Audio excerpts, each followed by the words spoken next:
Battle Station missile for WSRT. Spin up all missiles.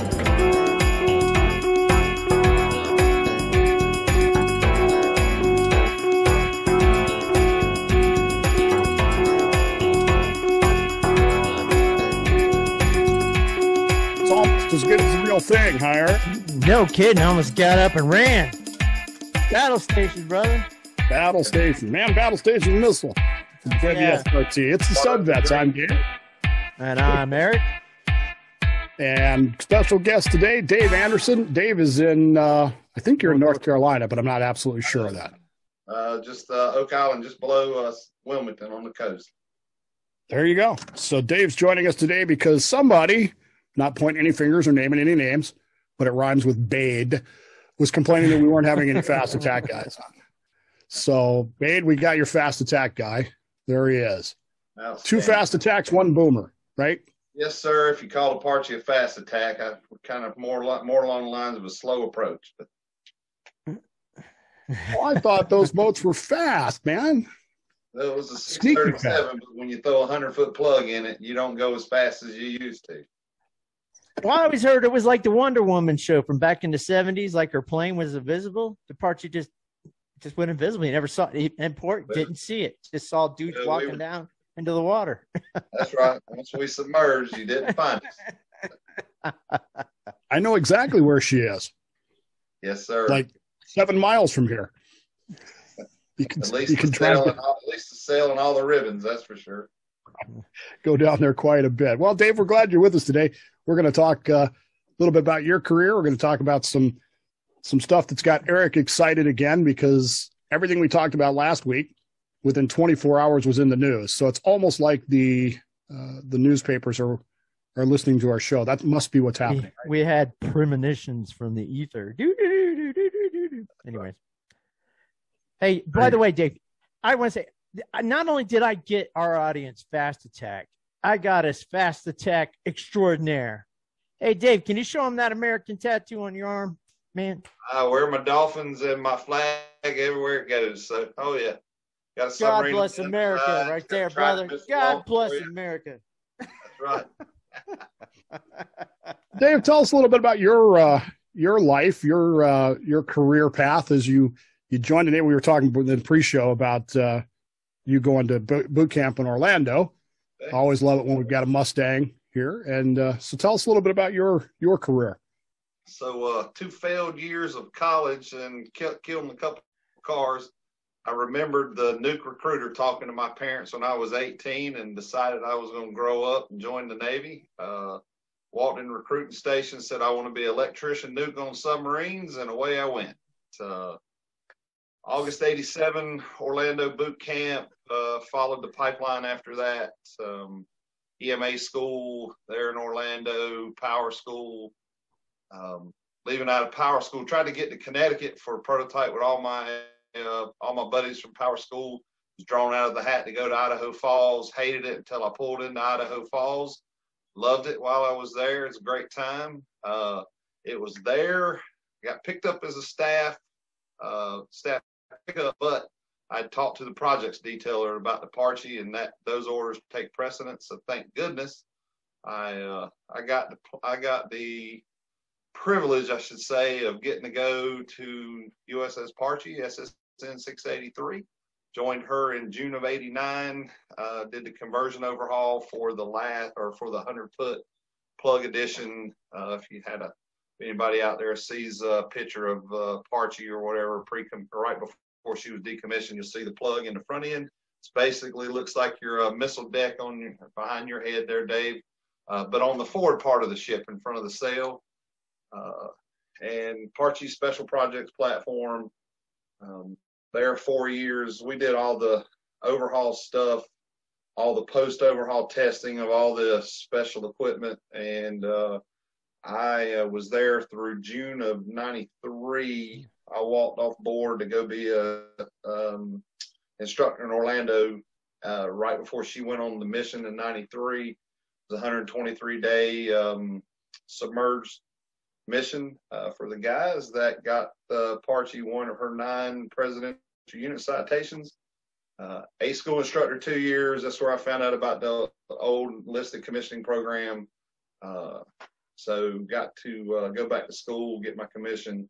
Went back through power school in Orlando again. JO tour on Wyoming.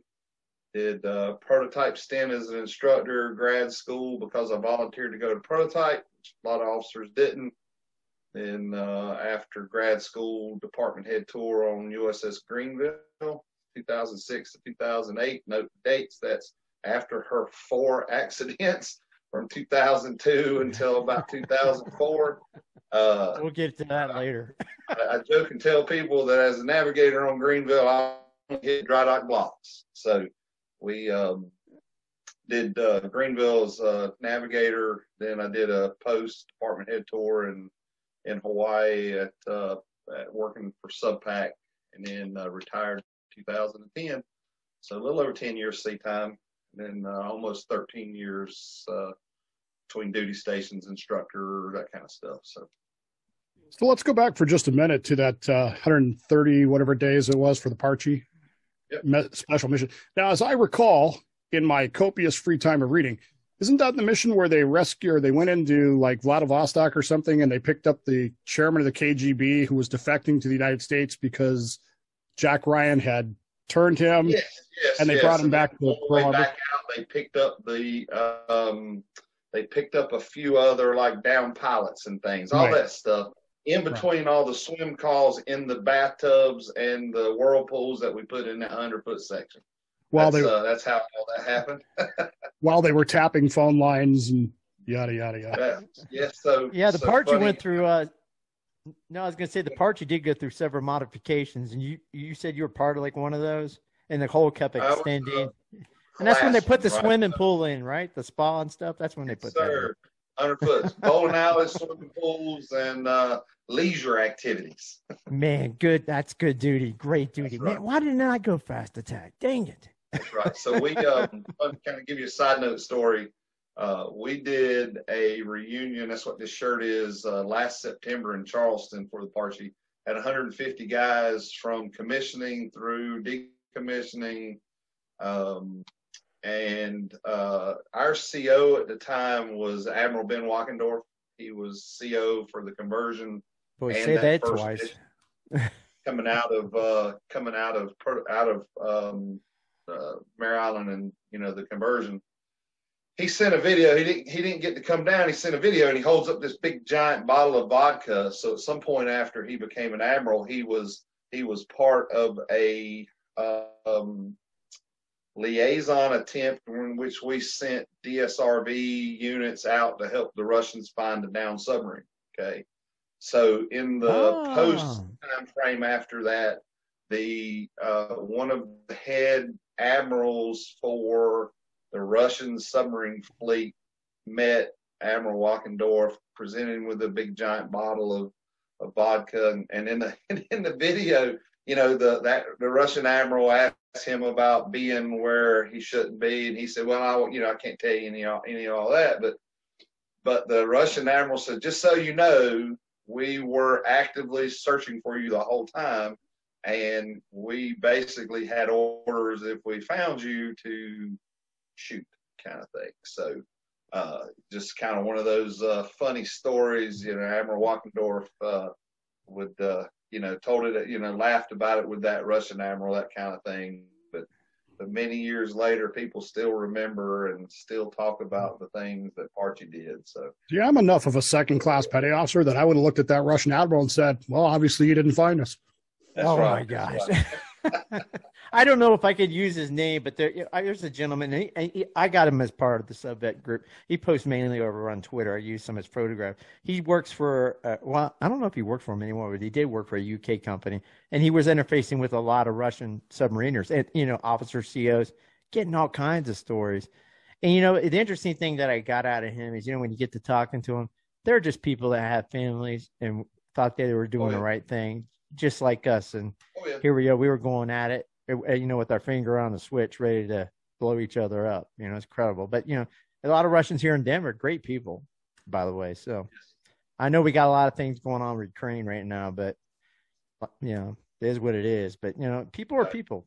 Yeah, we got to look at it that way. Yeah, it's a good story though you have there with the admiral. So you ended up on the Wyoming. What was that like for you? JO tour and learning the whole missile compartment world was fairly exciting. We did a FSET, follow on command exercise, something like that, where you take weapons, pull in, you go into the dry dock, they take weapons off, they take the warheads off, put telemetry data warheads on the missiles, and then you go out to sea and you go through launch sequencing and you actually, launch actual Trident missiles. We launched 2. It was kind of neat because, That's after big fun. Oh, yeah, it was. Well, after we did I was one of the 2 officers or whatever that broke the code. You break the little cookies, blah, blah, blah. You go out, talk to the captain, and, you authorize the weapons launch. Exactly. There you go. That's like movie star stuff right there, man. That's like Crimson Tide. Heck That's yeah. right. That's what I'm talking about.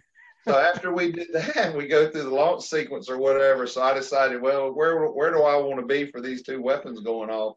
So I went to, I think, middle level where you had the viewing window in one of the tubes. I watched one eject, and then went down to lower level and hugged the gas generator when the second one went off. So it was pretty cool. Yeah. Just kind of, I was going to tell you, as a former member of the Naval Ordnance Test Unit, over 30 weapons down range, the best spot is hugging that tube if you can get there. It is an experience. It's equivalent to bungee jumping, and I never bungee jump, but I'm pretty sure it's like that. And of course, I have to completely disagree. Having launched 4 of them myself as a fire control supervisor, I can tell you that's the best place to be. Come on. Funny part about, so Parche didn't go anywhere. So, back in those days, you had to listen to all the chiefs and their Philippine stories and this, that, and the other. Then you go to a Trident. Tridents don't really go anywhere. We got to go to Halifax one time. So that, the liquor dome in Halifax was a little bit of fun, but, nothing like the old stories. And then obviously on Greenville, we did a Westpac. So we got to go places then. So speaking of the Greenville, obviously that has some history with hitting the Japanese, I can't even remember the name of the boat. Himimaru. And I tell you what, and we've brought this up on the podcast before, the USS Wyoming had a little bit of history before Dave got there too, that I may or may not have been a part of. Just saying, we won't say anymore, but it seems like history seems to follow you, and you get to do a lot of lessons learned when you get to the boat, So, what can you talk about the Greenville? About what happened, how the crew was acting with that? Greenville, when I got there in June of 2006, was they're still in the throes of poor command morale, that kind of stuff like that, right? They were kind of the redheaded stepchild of Pac Fleet, because in 2002 they started with the Himimaru. They had the grounding. They had 2 collisions within a 2-year period. And if you looked at the command plaque outside the CO's stateroom with all the COs, over a 2-year period, there were 4 captains that were on Greenville. Scott Waddle was the first, and he was relieved. The other 2 COs for the first collision and the grounding, they were relieved. And then at the time, Commander Lee Haney was the 4th, but he surface transit and a Navy surface ship hit him, and they basically said there was nothing the submarine could do to get out of the way or whatever. So he wasn't relieved in that collision, which is kind of unheard of or whatever. But had they relieved him, by the time I would have gotten there, what kind of morale would the ship have had? It was bad when I got there. That's my question for you. Coming in there, as this was your department head tour, as I recall? Yes, navigator. What, from a leadership standpoint, okay, so you've come from an enlisted position to department head navigation. How do you deal with that? What did you do that worked? What did you find that didn't work? So first off, so all of my underway poopy suits and stuff like that, I had enlisted dolphins stitched on the inside of my poopy suits and that kind of stuff, and and I just try to take care of my guys. You know, I try to take care of the guys that work for me. I try to take care of the guys that stood duty section with me, those kind of things. You know, when you're, you know, if you stand watch aft or if you're standing CDO or whatever, you know, you have to try to set expectations. You have to try to kind of manage and read each person. I've told guys that work under me or whatever, like JOs when they come on the boat, and you know, I can tell you, I've seen every gamut of leadership there is. The ones that work, the ones that don't. The ill-mannered, the ill-advised JO that walks on the boat and says, "I'm an officer, you're enlisted, and you're going to do what I tell you." That guy's doomed. He's gone. And we had a guy that was like that on Wyoming when I was a JO, and literally his watch section and maneuvering would not talk to him. They wouldn't talk amongst themselves. They would hold no conversations so that he couldn't join in their conversations. They would sit silently for 6 hours and only repeat phone, you know, incoming, outgoing phone, you know, orders or whatever, reports and stuff like that, because that's how that was their way of dealing with it. And you know, my last CO on Greenville was a little Napoleon screamer guy and get in your face, and he got his jollies by making you nervous and run off, flustered and run off. And literally, I mean, being a little facetious, but you could hand him a report. He would say, "I wanted it in red ink," throw it back at you, yell and scream. You'd walk away to go make it red ink. He'd turn to the people next to him and go, "I have to do every one of his reports." And, you know, or I've always got to fix issues, you know, and it'd be something trivial like that. And he's why I didn't stay in being XO, because the day I checked off board, his conversation with me was, after midterm counseling, you're going to be a great XO. Everybody loves you. When I checked off board, it was, "Hey, I wouldn't have wanted you as my XO, so I'm not going to let you be anyone." So he, took that X out of that fit rep bullet that says your XO recommended, and that's your end of your submarine career. So, Man, that's so unfair. Yeah. Oh yeah. And it's literally one person controls the fate of an entire ship of people. Yeah, careers. He forced a lot of guys that were great sailors to opt to get out of the Navy because they didn't ever want to have to deal with somebody like him, Side note, it'd be nice if I didn't mean to say, but it'd be nice, like if amongst your peers that you have and the JOs, if they can make some kind of recommend towards your XOCO pipeline too, then you get kind of a different look. So one thing I wanted to ask you, because leadership is kind of a big thing here with me lately. I don't know if you know John Rennie, he runs a lot of. You might run. He runs a business with electrical stuff. You do different type construction. Yeah, I'm starting to call him. Yeah, he's like leadership Jesus is what I'm calling him. Because he's taking the type of leadership we learned on the submarine and put it into practice, with his business. And all his peers can't figure out why he does so much better than him. So you have a construction business, and because I watch some of your posts you have on there from time to time, and you're interviewing with like the city council and stuff like that. And have you brought those leadership skills to your construction company, and how well is that doing for you? Well, so remodel, construction, that kind of thing. I mean, it's booming right here, especially now as interest rates go up and people aren't selling. Now they're starting to rebuild and remodel, whatever. I try to ensure that when you take care of you guys, you pay them well, you try and take care of them, but you also try to instill in them the fact that they need to be autonomous amongst themselves as well too. So 6 guys now, 2 crews that run. So I'm running 2 job sites at once, at any time. But you try to get them to develop into managing their own work sites. So you make a leader out of them instead of just 3 individuals on a site doing different things, because as a business manager, I can't sit on a job site day in, day out or whatever, because I've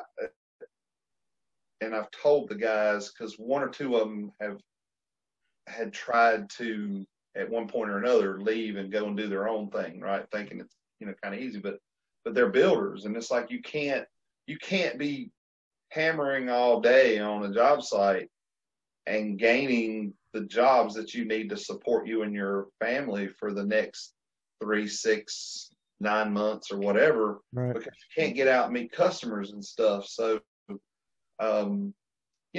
lessons learned, things you've learned over the years in the military, and how to just deal and read people. Because no two people are the same, right? You got to read each individual based on how they respond to, you got the ones that want you to scream at them. You got the ones that want you to be stern. You got the ones who, if you do that, they'll shut down. So you got to figure that out, over time as you get to know your guys to figure out how to manage each individual person. Kind of thing. I'm curious, going back to your CO and some other and some of those comments right there.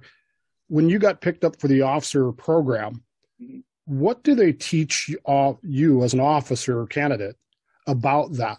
I mean, as a second class, I went to LMET school, which I thought was invaluable. I will tell you that the day I went to LMET, I was a different second class petty officer than the day I graduated. 2 weeks, it changes everything. What do they teach you in officer candidate school about those, especially as second classes? I know I'm a first now, was a first, but I consider myself to be a second class. It still says second. So what do they teach you? So that whole transition was the Enlisted Commissioning Program was a little different, right? I mean, the ROTC scholarships that you could have gotten picked up as, out of boot camp and stuff like that. The Enlisted Commissioning Program, you had to have at least 6 to 8 years already time in. So I was a first class, electrician or whatever. And so they're developing, I'll say senior. Some people out there non-nuke rates would think that a 8-year first class is not very senior, but, in the nuke world, you kind of are. But, so you've got, you got people who've been in and understand and that kind of thing, but it transitions you into how to manage the rank structures, right? So you have classes on leadership techniques, just like LMET was, and all took as an electrician going from, third to second to first. And once you start taking the chief's exam and stuff like that, just different classes and stuff. But it forces you to understand better the relationships between junior officers and more senior officers to the chief's quarters down to, the enlisted ranks and E6 and below and stuff. And I don't know, I was fortunate, I guess. I grew up under some great COs who taught you the value of valuing the guys that work for you, right? So my CO in Wyoming was Jeff Hughes, and probably the best CO I ever worked for. Jeff was a guy who had a little yellow sticky. I never forget the first time I noticed it. He had a yellow sticky on his underway desk in his stateroom, and it said, "Who have you asked how their day's going today?" Right? And literally that was him. He walked through the boat. He talked to guys. He checked on them, made it personable, right? Instead of just, the CO's coming and the guys duck for cover and that kind of thing. He was very personable. Transferred to prototype with him up in Boston Spa. He transferred off the boat same time I did, was the CO of prototype up there, and followed him, and very fortunate to have about 6 fit reps with his signature on it, because he was a great man. He still is, obviously. He's retired now. But so what do you think happens? What do you think goes different? Because that was my understanding. There's got to be some teaching this stuff. What goes different when you end up with a CO who is saying things like you were talking about earlier? What happened to that person, in your opinion? Because obviously you're not going to know specifically, but what do you think changes in that? They're probably a product of how you're raised, how your relationship growing up, how you're treated, and those kind of things. But they probably had COs that were similar in style to them. You get the difference in the great COs and then the ones who basically run a ship into the not literal ground, but they run a crew into the ground, right? You get that difference, and they make or break. I mean, you read all the Navy Times articles about COs that are relieved, and issues, and what's the term? Loss of confidence. That's it. Loss of confidence in basically how they manage their crew and that kind of stuff. So like I was saying, it was the guy's name that I had on Greenville, the one that, the XO recommendation thing. Alan Dorbecker was his name. He is, I love to tell people this, karma's a big thing, right? He's federal prison because Alan decided in Italy that a 15-year-old girl that worked at the library was the love of his life, and started sending her nice little emails and professing his love. And a bunch of the guys on the boat found and sent out the transcripts to other guys on the boat. And it was nothing dirty, raunchy. Isn't that interesting? It was very poetic, but turns out both her parents were the NCIS agents in Italy. And so from email one, they had her account. She never read anything. And after a pretty long period of time, they set up the little meet. Hey, my parents are out of town. You can come to the house. And Alan knocked on the door with flowers in his hand, and NCIS took him away. So, hey, he's in California right now. Maybe he gets to see this. And if he does, if I ever saw him, I'd love to tell him, you got me out of the Navy and I ended my submarine career, but I'm retired. You're not. Oh my gosh. Let's shift gears here a little bit. Let's pick your navigator brain. Okay. I'm an FTB, Eric's a missile tech. I'm ancient. When I left the boat 40 years ago. So things have changed. Things are different now, but some things remain the same. Deck watching, seamanship, those kind of things, deck stat watching. So we read the Connecticut report, and I went ballistic. I don't know how Eric would describe him, but I'm still appalled that not one person on that ship said, we're going really fast with no fathometer. Nobody said it. Not a single person. Yep. As a navigator, what do you do? There are standing orders for a purpose. There are rules of I don't want to say engagement, but there are the CO, XO, navigator. You establish guidelines, and the Navy has its own guidelines too. Without a fathometer, and in known charted areas, this, that, and the other, you cannot exceed certain depths and do certain speeds based off of the fact that you don't have that bottom sounding to find something you missed, right? So the report also said something about the COs of this special projects group. They're kind of like Top Gun, best of best, so they get a little bit more leeway than other commanding officers do. So, I mean, what's your thought on that? Being, because you were in the Parche, probably same group or something like it. What do you think about that? Well, I mean, they do. I mean, they are, but they're held to a higher standard, though. I mean, yeah. So you get some leeway. That leeway is more along the lines of, hey, when you're out in Indian territory, you've got to manage your ship and come home safe, but carry the mission out. Not, hey, I'm transiting in open waters and, I've got to get there. So heck with it. I'm going to just put the pedal down and run without all these safety measures kind of thing. The issue. Third field day. Right. So Dave, you were talking about, nobody said anything, right? So it's the same thing, right? So, San Francisco hitting the ground, hitting the underwater mountain kind of thing. Nobody questioned that little dark spot that popped up on the chart. that was on, you know, so the whole VMS system and going away from paper charts and stuff, yeah, it makes it easy to click a bunch of buttons and it auto highlights different depths and this, that, and the other, and X number of feet or whatever off the shoreline, and, you know, off fathometer curves and stuff like that. But nobody questioned there.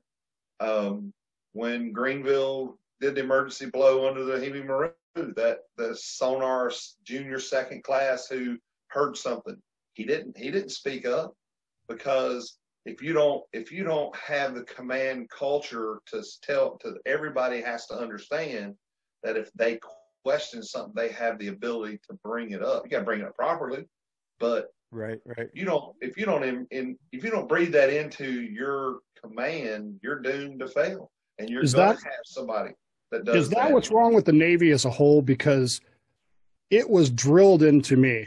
Captain Frank Mark Conway III sat with me one day and drilled it into me that this is as much my ship as it was his.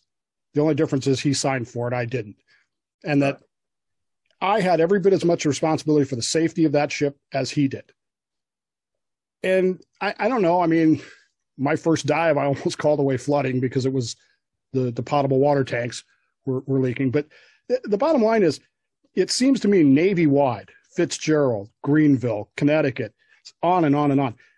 It seems like there's a culture in the Navy where the sailors, the junior sailors, the second classes, the first classes, and I hesitate to say this because somebody's going to say, hey, Dave, you're lumping everybody, you're painting with a broad brush. But it seems like nobody's taking that personally. This is my ship. This is my home.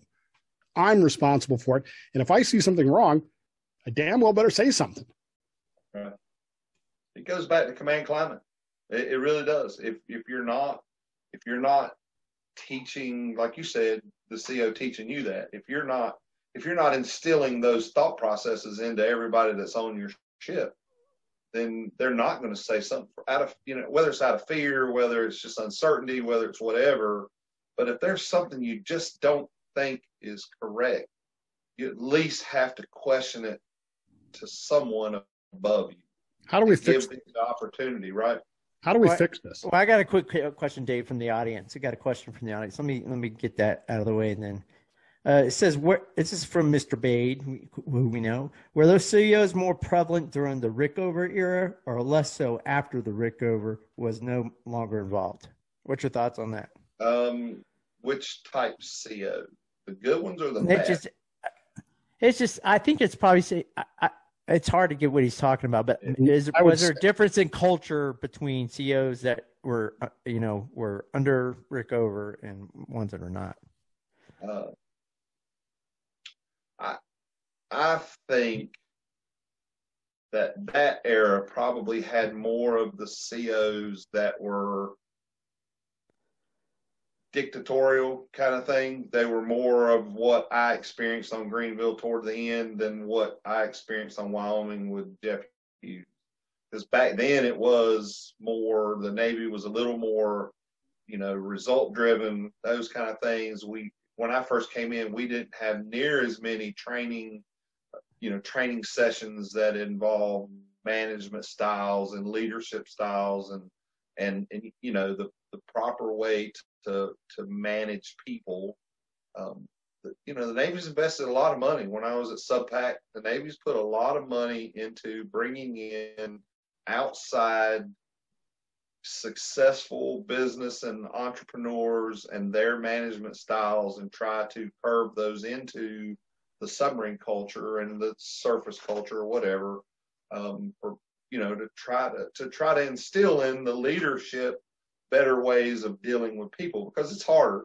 I mean, when we went in and, before and for some short period afterwards, I hate to say it, it's a different sailor that's going in the Navy today compared to the sailor that we were going in. I don't want to say, everybody, there's always going to be great guys that have great work ethic, but it's harder today. You can't manage the way, you can't run roughshod over a division like people probably did back then compared to now, because so many kids are just shut down. They've never had to deal with it. this is the culture that grows up with, my mom chased me with every yard implement in the world if she thought I was doing something wrong. And, you whippings and stuff like that when you're little and you do something wrong. The kids today don't have that. So they don't know how to deal with the harsh reality of someone that is trying to correct their actions and stuff, especially if you get that leader that's in your face, kind of, this is wrong, you did this wrong, those kind of things. And so I think you have to kind of do it differently. So you can't really have those cowboys, if you will. You just got to manage people better. That's all there is to it. You just got to spend more time on those management techniques. That's a good point because, as society changes and the way kids are being brought up, obviously the military has to move with that and learn how to manage that properly and turn them into what they need them to be. So that's a good point. On the news front, Eric, I will tell you that there was I don't know what to call it, kind of ship to call it. It's not a barge, but it looks like a barge with a tugboat bow and a big tugboat, and it has this big flat section behind it. And it was carrying what appeared to be a submarine nose cone into Bremerton this week. Wonder what that could be for. Well, like to know. So when you have 3 ships in a class and all 3 of them are still operational and you shut down the production of spare parts, my guess is they've ramped up the manufacturing backbone to create the bow of a submarine, of a Connecticut type submarine would be my guess. But that tells us they're going to repair it. They're not, because there was a lot of noise about whether or not they would just decommission her because she was badly. But I do know this. I was down at PSNS a few weeks ago, driving by. I was there for the Oklahoma City decommissioning. And as you drove by the dry docks, you could see here's the Oklahoma City and the Providence in a dry dock. Here's 4 submarines that I don't have any idea who are, or various stages of disassemble. And here's this one dry dock that's completely covered. You can't see nothing. So we know she's there, but or probably there, I assume. Every time Parche went in the dry dock before we flooded down and or basically pumped down all the water in dry dock, we had to attach rigging off the top, off the normal everyday view part of the hull, so that as the water recessed, all the big naugahyde big tarps would fall and cascade so that you couldn't see anything underneath the ship. And nothing to see anyway, right? I mean, it's 1960s. It's nothing to see anyway. It's 1960s technology. It's an old boat. There's nothing to see here. Yeah. You're right. Nothing to see. What do you like most about your career? What was the best part of your career, Dave? Parche. Parche was something special. That crew and people, obviously every single person that went to that boat had a top secret clearance. Every single crew member had to get screened by, background investigations, stuff like that. But you were handpicked and stuff. So every single rate on that ship, you only had the best of, whether it's coming out of A school or whether it's sea returnees that are coming back to sea again. So you had a lot of the best on the boat, kind of thing. So that makes a difference, right? So your whole entire crew. Not to say we didn't have guys that were problem children, because we did. We went through a rash in 90, 91 where it became evident that if you turned self-reported that you were on drugs or something like that, they would let you off the boat and you weren't penalized and this, that, and the other. And we had I think he was an FT. Anyway, forward rate. He just had re-enlisted, just got his bonus, had been doing a bunch of sea lawyering and found out they couldn't take the bonus back, turns himself in. And when he did it, we had about 5 guys behind him that did the same thing. But we had 2 guys that were totally special, sonar tech and a quartermaster, that waited until the brow was lifted off for a 4-week underway to go tell the cob that they've been smoking marijuana. Okay. Oh, yeah, that's nice. Underway to get y'all off the boat, right? No, they were laundry queens, had the hot rack together, and they were put on watch at the same time, so that technically they should be both sleeping at the same time. So every time they went to the rack, they fought each other, literally scrapping over who got the rack and who had to sleep on the floor in the bunker. Oh, so the cop considered him like a security risk or something, huh? Well, yeah, I mean, you can't understand watch, right? So I mean, so we had some people that were like, no, Parche was something else. It made me I say growing up on Parche made me the leader I became. And you know, I loved it there. I mean, I love the officer side of it. I wouldn't trade any of that for the world. But Parche was just special. You're the third Parche sailor that I've actually met, and all three of them say the same. And I'm assuming different eras. One was in the 60s, one was in the 80s, and now you. And it's interesting.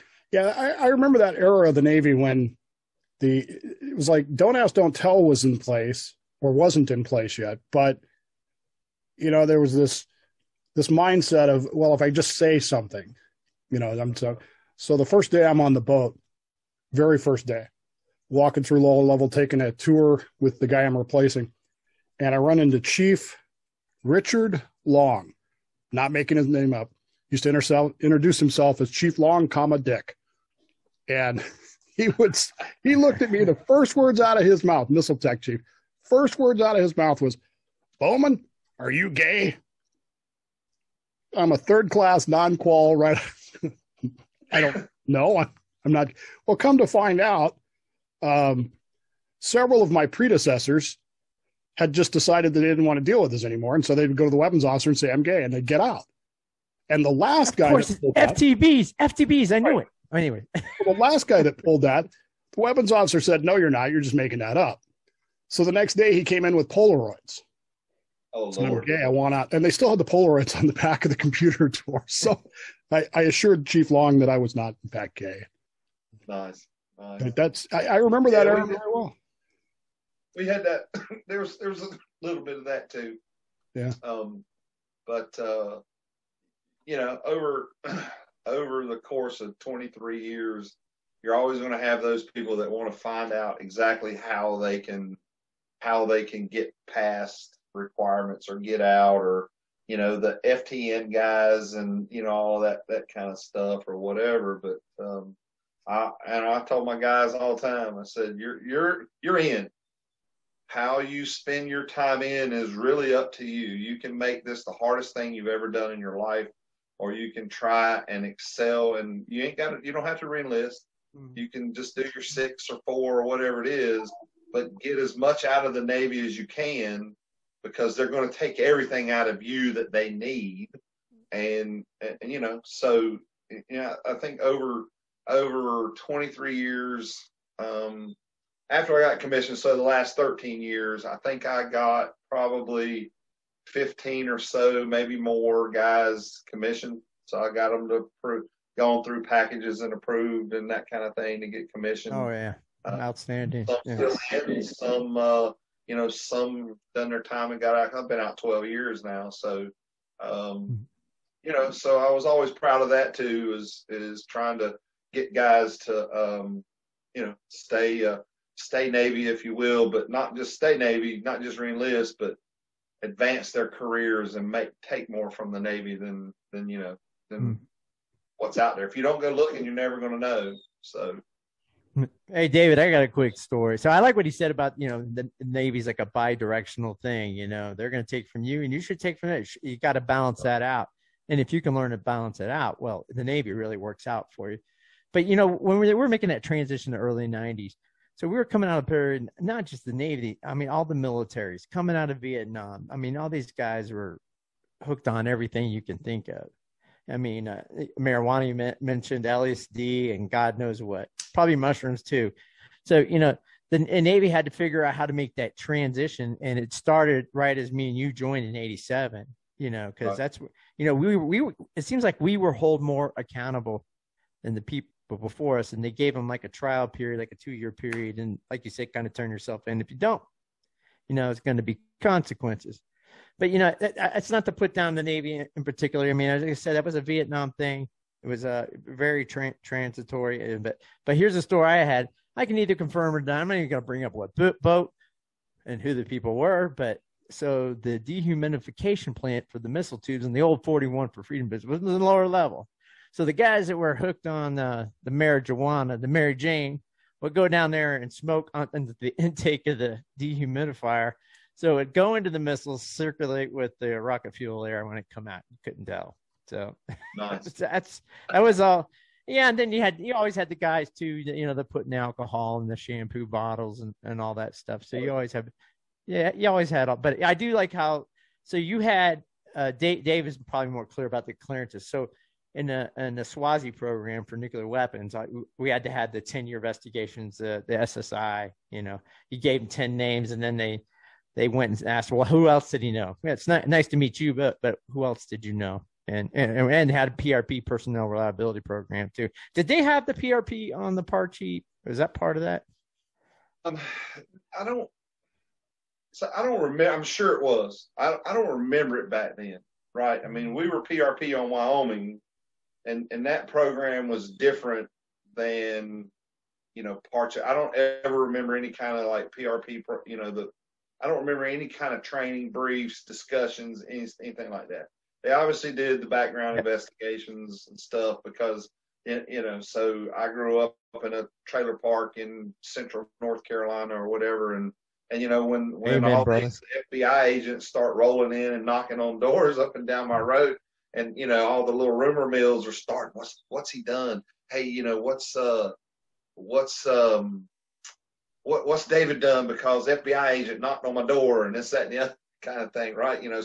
So you start hearing all of that stuff, and so they do their investigations. They're very thorough. They find stuff, and you get guys that applied for programs, and all of a sudden they find something, and even though they've been on the boat for a year, all of a sudden they go away, and so it's good to see they do that kind of thing. But PRP program, I'm pretty certain, was a little different than the background stuff they did for Parche and 18 Jimmy Carter and stuff like that too. So I was 18 when they started my investigation that went back 10 years. I don't even remember anything from when I was 8 years. What did he do in grade school? I played war games when I was in high school, the Avalon Hill war games. And it was a war game that I played with my best friend.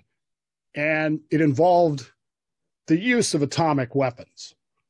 Right. So you could nuke your opponent if you wanted to. And we always had these handshake agreements not to.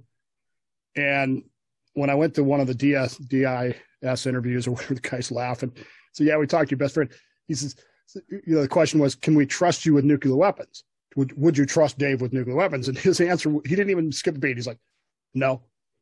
And he says, wait, is he in charge of him or is he just working on him? Because if he's in charge of him, don't let him do it. Because he'll use them.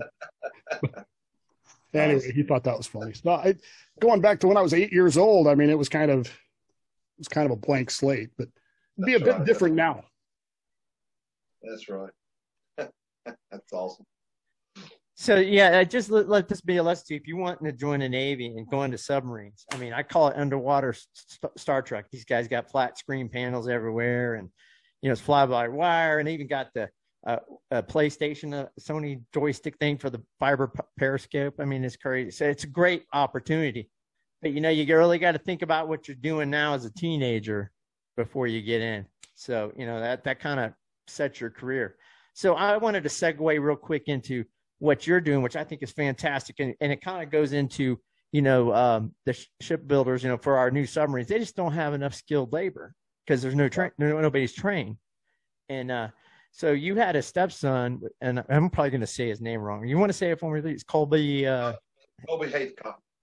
Colby. So he's got a website, the Colby Haythcott Foundation, and Colby was going to be an electrician.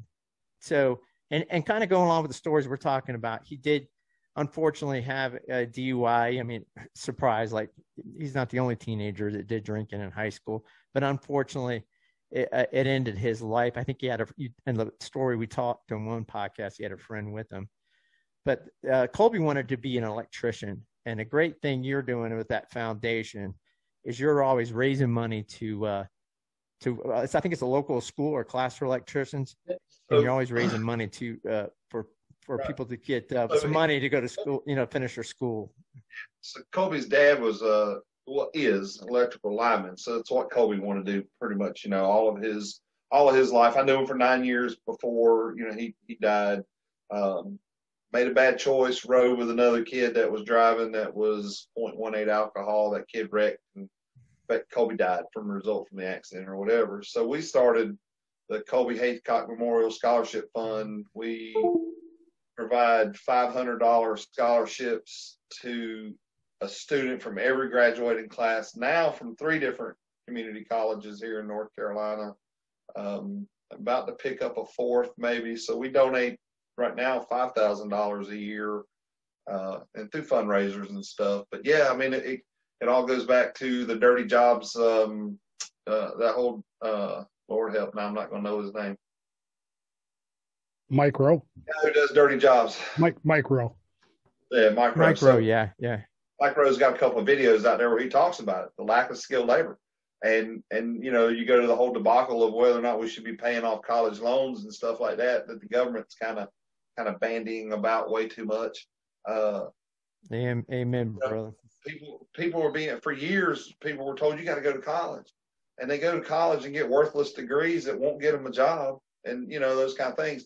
Meanwhile, the trades are losing knowledge. Everyone is aging out of a lot of programs in a lot of places, and you just don't have it. I mean, there's a lot of good kids that are trying to do it, and the 3 schools we're at, those classes are full, but I'm telling you, the power companies are hiring pretty much anybody that gets through those schools because they have to replace an aging workforce. And so we try, we kind of deem it living Colby's dream and try to help them out and that kind of thing. But yeah, you're right. I mean, same thing everywhere. It's like, how do you get the right skill set growing up? I mean, Lord help, kids can't write in cursive and don't know how to balance a checkbook when they come out of high school now, right? Well, in fairness, I didn't know how to write in cursive until I was much older. So if somebody's interested in this and participating in this, either as a donor or recipient, how do they find out more information? Facebook has Colby Haycock Memorial Scholarship Fund. There is, I tell you, the biggest thing, hey, if you're out there listening and you're an Amazon shopper and you're not using Amazon Smile, okay, it's literally smile.amazon.com. It's the charity wing of Amazon. They basically donate pennies off the dollar towards a charity. It doesn't cost you anything more when you buy all the stuff you buy on Amazon, but you get to select a charity to donate to. And Colby Haycock Memorial Scholarship Fund is a selectable charity. I'd love everybody out there listening and watching to select that through Amazon Smile. If not, and you have another charity you're kind of personal with, do that, okay? Because it makes a difference in, every penny, every dollar helps us and other charities do stuff, especially small time charities like we are or whatever. But we're doing good, and we're, like I said, we're about to add a 4th community college in North Carolina. I think there's 9 in the state, and if I could hit all 9 with checks, because I had enough donors and sponsors and stuff, we would. So, can you spell that for me? Sorry. Colby is Colby. Haycock, HAITHCOCK. Then Memorial Scholarship Fund. Perfect. Great Thank stuff. you. So let's we don't have a lot of time left, but let's talk about construction for just a minute. Okay. How'd you get into that? You're an electrician's mate in the Navy, and then you're an officer, a navigator. Yeah. What leads you into construction? Well, so I did, post Navy, most of the jobs that I had were all like maintenance manager type jobs. I did construction management for a little over 2 years. A friend of mine growing up a bit younger than me, was a mechanical engineer, started a company. Construction management, you just kind of oversee job sites and, keep all the different trades coming in, kind of focused on the end result and keep them going, right, meet deadlines and stuff. Did that for a couple years. I was asked, I worked, the last job I had before I started this, I worked for a company called Symbotic. They're a robotics warehousing company. Little robot cars, pick boxes up, stick them in their belly, drive into the storage racks and store boxes. And then when a store needs a pallet of whatever, it picks all the boxes up, makes a pallet, goes to a store kind of thing. Walmart at the time had 2 test facilities. I was in a dairy deli place in North Carolina, the retail one in Florida, which was great. You could make a pallet and went straight from the truck straight to the aisle, but you can't do that in dairy deli. So they killed our facility, right? They bought $30 million systems, and they've since bought a bunch more. But our job was ending, and a friend of mine was a subcontractor out here where I'm at now, wanted to get a general contractor's license. So general contractor's license, open book test. I'm a 23-year nuke. You give me a stack of books and time to study them, and they let you tab them up and that kind of thing. And it works out to where you get about 3 minutes a question to flip through the right book and find the answer and that kind of thing. So I got the license for him and moved out here. You don't mix money and friendship. I'll just leave it at that. We split, and he didn't think because I'm not a carpenter. I didn't grow up, hammering nails. I didn't build and, all that kind of stuff, but I'm a manager, right? So I'm good with people. I can manage a company and make money and meet clients and customers and stuff like that and hire the right people. So the 6 guys I got know what they're doing. I know what they're doing. It's just I don't have the hands-on background they do. But so, once you're already relocated and living somewhere, and we moved out here too. My wife, after Colby's death, wanted to get away from where we're from, so she wanted to come out here. So, we had to make it work and started my own company, hired the right guys. You treat, you liaison with your customers and you treat your customers right, and you show up when you say you will, and you do what you say you're going to do, and and you manage their money well and those kind of things. 95% of my business is referral. I get calls every day because somebody told somebody, and hey, if you need your house remodeled, call this guy. And so a little bit of a around your elbow to get from thumb to your pinky kind of deal to get into this career, but I love it. I love helping people envision their dreams of what they want their home to look like and that kind of stuff. Helping people and doing the next right thing goes a long way. Yeah. Oh yeah. I've got customers that after the last hurricane that hit here, we fixed their house, and I had 3 houses within 1 block on the beach that were all supposed to sell 3 days after the last hurricane. And you got to run in there and basically put them all back together and get them back on the market so the families can sell. And you do that, and people start telling other people, kind of thing.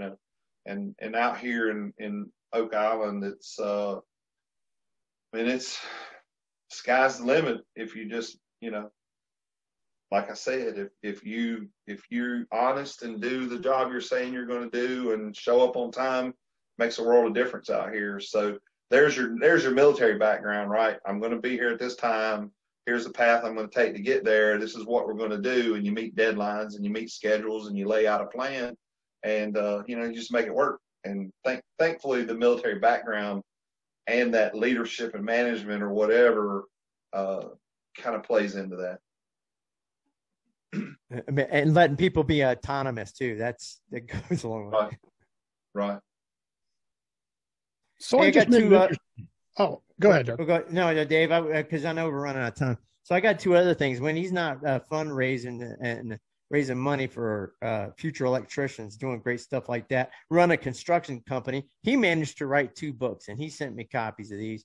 You know, you got I don't know if you can see this in the count. Keep the silent service so it's like a 2-volume set, and then he's also got Lethal Attentions, and I think you've got those on Colby Aycock's website, and you can also get them on Amazon. And we're going to put links to the show edit, you know, after this. So, you know, he autographed these things, and I'm really thankful for it. But I have to confess, I've had a lot of drama the last 2 years that, you know, if you keep in my Facebook, you would know. And just having Dave would say that, well, Poseidon MTC3 guys just don't know how to read. Well, we know how to read stuff. If it's crayons involved, you know, if there's crayons, we're good to go. But, you know, he was there. He's an instructor. He could tell you. But no, I'm really thankful for this. You know, I'm going to catch up with these books. I'm reading, you know, Leadership Jesus book over here, and I'm getting a lot of good stuff out of that, you know, with managing leadership, a lot of stuff we talked about today. So, yeah, you got anything else, Dave? Yeah, I want to know about this book. I'm surprised. I went to Amazon to Keep Silent Service Volume 1. And turns out that I bought this book some time ago, and I guess I just haven't read it. I don't remember buying it, but apparently I did. There you go. So at least you got paid, right? Well, yeah, but you're making money. I'm intrigued by this. This idea here, because it says the president isn't sure if we're going to launch Viper. He's not sure if we're going to carry that out. You know, that's the number one question I get asked as an FTP. Would you have launched? And the answer is always, yeah. I mean, I've always 35 years ago when I was doing this, I don't know that I would have thought about it. I'd have just done it. Nowadays, I'd still do it, but at least I'd think about it. So, right. That's kind of the whole. Go ahead. Well, what caused this premise in your mind? Because obviously you were walking around USS Wyoming going, here's a plot for a book. Well, it was actually, I've always felt like I had a book in me somewhere, kind of thing. I'm a big supporter of women on board. Okay, submarines, bringing them into the submarine force or whatever. Other countries do it; they're very successful. So that book involves that. So Keep Silent Service involves females on board, that kind of thing. Some of the problems they have or whatever. In Wyoming, the book is about Wyoming because I was on Wyoming. Book 2 is about Greenville because I was on Greenville. But it's a big supporter of that. And then, you know, the whole fact that in this world you can reach out and know people in Russia and know people in China, you know, Facebook, right? You can have friends for everywhere as long as you verify they're not scams and stuff like that. But right, you know, right. So the world is connected now. It used to not ever be. And you know, so the premise that the thought came up that if asked to launch, how many people on board the ship would know somebody that would be initially affected by it. We'd all know somebody with the follow-up effects. But so that was the premise of that. And without giving too much of the book away, it's basically a test. And you guys know, what'd you do when riders came on the boat? Your CO made you wear exactly the same thing that you always did. Yes. Well, you did your job, but you couldn't wear tennis shoes. You had to wear your boots. You had to wear your dress poopy suits, as they call them nowadays. You know, you couldn't grow the beard. You had to do all these things. Maybe back in your day, because you were probably back still on that stuff. But all my time, if anybody was on board, you didn't get to grow the beard out. You know, you had to be presentable and be Navy, right? So if you had a rider, if they sent you out to sea and there were riders on board, you would know it was a test. So one of the officers on the boat is an actual licensed psychologist that was asked and goes through the whole entire officer pipeline and qualifies on board as a JO and qualifies, gets her gold dolphins kind of deal. And then this test happens. And Wow. the premise is that the boat doesn't know they're carrying test missiles, and they don't know that they can't actually launch true nuclear weapons, and they are getting messages like it's real world scenario. And then the premise of the, you go through the book of people who want to just launch because that's your job, and the people who don't want, what happens, and those kind of things. Come up with some sci-fi-ish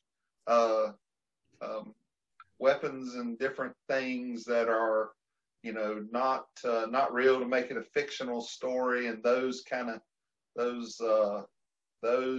things I write into book one, go into book two, so they're together. I'll bet there's some lines that you had to kind of, I would never write a story that involved USS Parche for fear that people would think that what I make up in my mind may or may not have been true and start.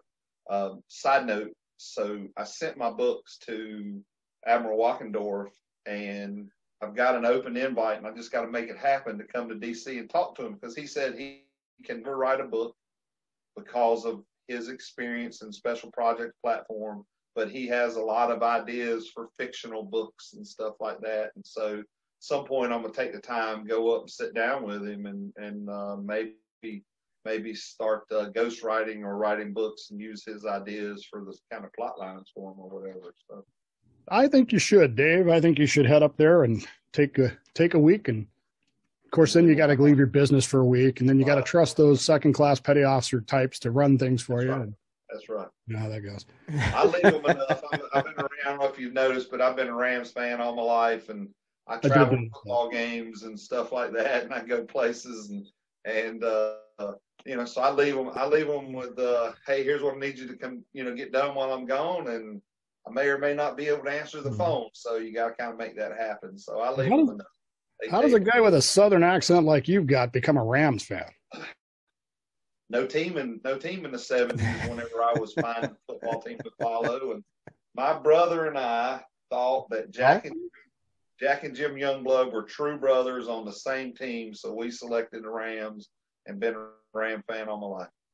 Matter of fact, I don't know if you see it, but when I turn my laptop, there's all my figurines and Ram stuff. Oh, there you go. Jack Youngblood. So somewhere in a box somewhere, I have a Dieter Brock jersey. Nice. But I don't know where it is. I'm one of the few people that even remember him. So. Oh, yeah. Dave, it's been great talking to you. Eric, you got anything you want to add into? No. I mean, this has been a fantastic interview. So I think you guys that want a fast attack, I think we covered just about everything. And of course, Dave Anderson, Lieutenant Commander Dave Anderson, is welcome to come back at any time. And we, when we have situations come up in the news and stuff, we'll probably have him come back and we'll discuss that, with all his experience. I mean, I have a similar background, trailer park, great men that kind of helped form me as a kid and a teenager. Dave as well, coming up from the South. So I can really feel how Dave's career went, except he just went officer and I went to No. 2 and got in a car accident. But, we all got our fate, So, no, we really appreciate you being on. So you can find us right now. If you're watching live, it's on Facebook /group/ the Subvet. And you can find us at the Subvet /Twitter /the Subvet. I always get this wrong. Twitter.com. Twitter.com, the Subvet. And then, thank you, Jay. Then you can also get me at the subvet.com. Go there. Hey, check it out. I'm opening up a merch line. I got just a few things, and definitely check out the Dave's stuff too at the Colby Health Foundation. I think he's got a store there. He's got some cool stuff that you want to buy. And definitely, if you can, you got a few extra bucks. I know the economy's tight. See if you can donate towards, that great school scholarship foundation he's got. But no, that's all I got, Dave. And like I said, Dave Anderson, Lieutenant Commander, I really appreciate being here. It was a great interview, great time. I hope you enjoyed it as well. I really appreciate it. Side note, submarinebrotherhoodapparel.com is the website where I sell all my submarine stuff. Okay. Amazon for the books. That web, the Submarine Brotherhood apparel has the books also if you want an autograph version. Again, I really appreciate it. My wife would tell you I'll sit and tell Navy stories forever. So, you're looking to fill another camera slot on there and somebody to talk about something, give me a call. I always love to sit and talk. So thank you guys for having me. All right. And David probably forgot, though, he is the only authorized merchant besides me on the Subvet crew. He probably forgot he can post the stuff once in a while. There you go. Don't forget to. All right, Eric, we're going to try this again. We screw this up every week. All right. You ready? Yeah. Thanks, everybody, for listening. I'm Fire Control Technician, Ballistic Missile First Class, Submarine Qualified Dave Bowman. You can get me at dolphindave@slipperyfish.com. And I'm Missile Technician Second Class, Submarine Qualified Eric Ryle, and you can get me at eric@thesubvet.com. And we are 1, 2, 3, the Subvet. Come on, Dave. One more time. We can do it one more time. You ready? One, ready? Hey, Dave, you can join in. I count to 3. 1, 2, 3. The Subvet.